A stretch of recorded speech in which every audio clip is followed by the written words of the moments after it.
try to stop if a town had a historic district sign on the highway. There were many buildings that grabbed my attention.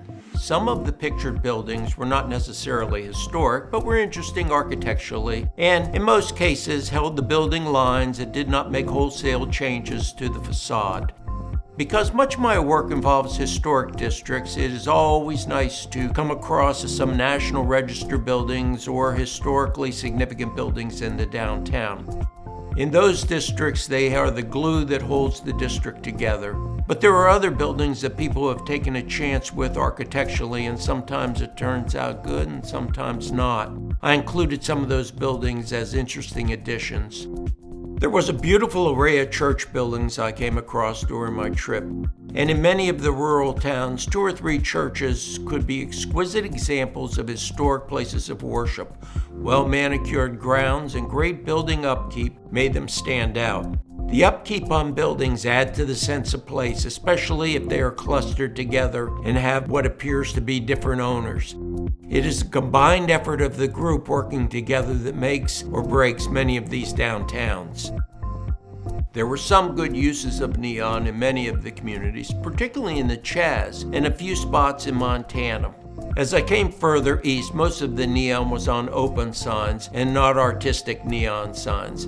I never really understood the idea of not allowing neon signs in some of the downtowns. Sign ordinance should distinguish between internally lit plastic and neon. Many of the historic districts have ordinances that allow only illumination of flush mount painted signs.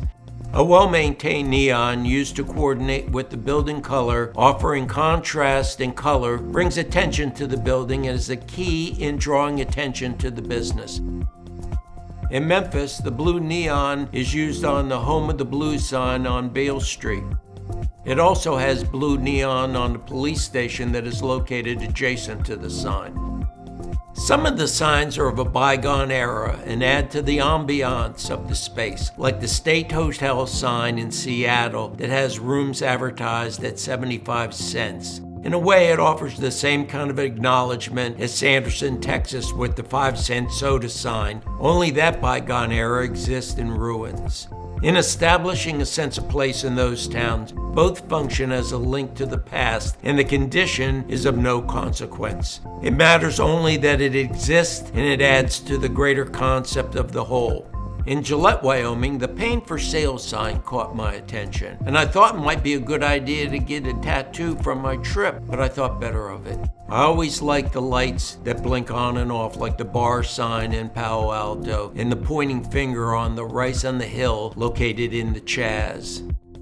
Thank you for visiting my site, Last Days of Lockdown 2021.